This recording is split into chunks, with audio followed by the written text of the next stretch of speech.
Здравствуйте, в студии Николай Борисов и обзор чрезвычайных происшествий. За минувшие выходные в Якутии ликвидировали 4 лесных пожара. Это возгорание в Сунтарском и Мирнинском районах, а также в столице республики. По последним данным, действующими остаются 6 пожаров. Площадь, охваченная огнем, составляет больше 4500 гектаров.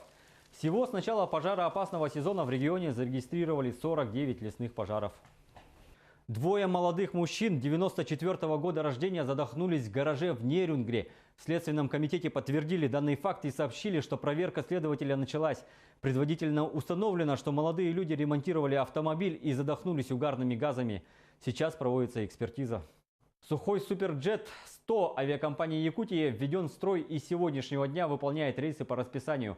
Как сообщили в пресс-службе авиакомпании, ранее на воздушном судне были выявлены технические неполадки. Они были устранены. Это повлекло нарушение регулярности полетов с 13 июня. Сейчас расписание полетов выполняется в штатном режиме, но имеются задержки рейсов, вылетающим по 3 направлениям. Якутск-Иркутск, Владивосток-Якутск, Якутск-Нерюнгри-Якутск. Вследствие ожидания воздушного судна.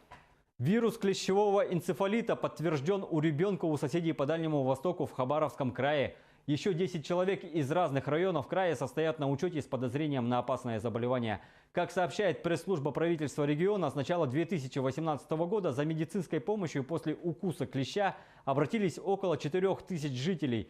Почти 1500 из них дети. Напомним, в Якутии по данным прошлой недели зарегистрировано 63 случая укуса клещами в Валданском, Ленском, Нерюнгринском, Алекминском, Горном, Сунтарском районах, а также в столице республики. 6 месяцев исправительных работ с удержанием зарплаты 10% получил житель Ленска, оскорбивший знакомого в WhatsApp. В суде установлено, что подсудимый распространил сведения о частной жизни лица, составляющих его личную тайну без его согласия путем использования мобильного интернет-приложения WhatsApp Messenger.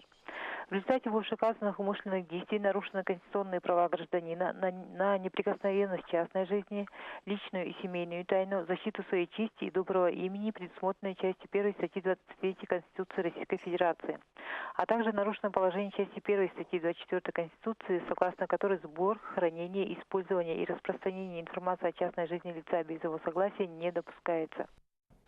Следственный комитет возбудил уголовное дело после массового отравления людей в селе Харо Верхневилюйского района.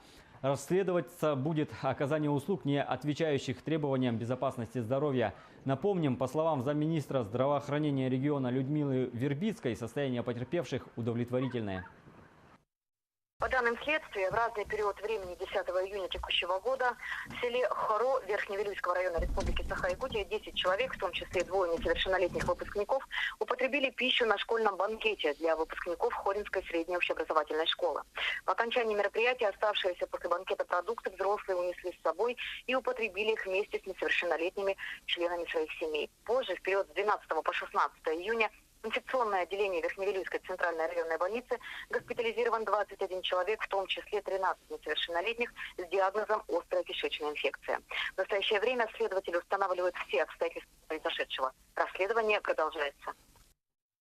В столице продолжают гореть деревянные постройки. В воскресенье пожар вспыхнул на деревянном складе по улице Каландрашвили, недалеко от торгового центра «Алмаз». Очевидцы сообщают, что пожарные расчеты прибыли буквально через минуту. Обошлось без жертв. Однако на складе хранились бочки с горючим. Жители близлежащих домов опасаются дальнейших поджогов. Мы выходили, белье повешали, через 1,5 минуты заходит ребенок и говорит: горят кладовки. Выскочили, за 1,5 минуты начали уже кладовки догорать. Начал хлопок с этой стороны и второй хлопок с той стороны. А Ленин ребенок говорит, там, говорит, в кладовках, говорит, 2 бочки бензина. Ну, мы предполагаем одного соседа, но не можем точно сказать. Но это уже какой раз кладовки горят, уже 2-й раз горят. Нас 3 дома, мы боимся этих поджогов. Постоянно вот Лена до 5 не спит, потом мы не спим, караулим, боимся.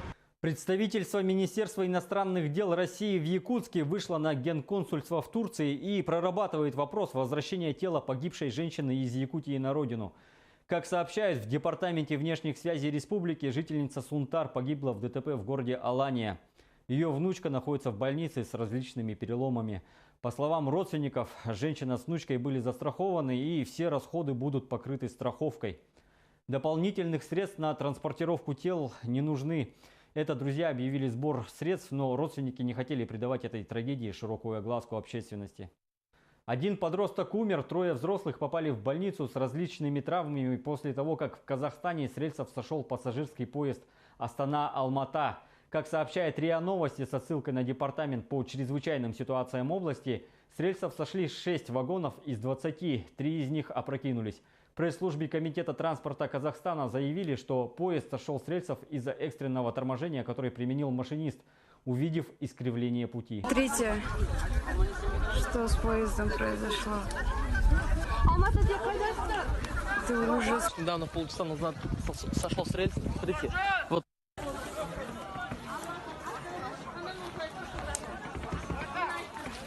Управление МВД Москвы опубликовало на своем сайте видеозапись допроса таксиста, который протаранил в Москве прохожих. Как рассказал сам мужчина, к моменту аварии он находился за рулем около 20 часов. Перед этим он работал примерно столько же и спал не больше 2-3 часов. Я же говорю, сам не знаю, как будто я хотел тормоз сделать. Еще один там человек хотел, пропустить. Я хотел тормоз сделать, вырубил какой-то секунд и нажал этот газ, нажал. Я думаю, тормоз нажимаю и не знаю, что было, вырубил сам. Потом уже как бы людей уже ударили, там пеняют. Потом себе так смотрю и сразу убегал.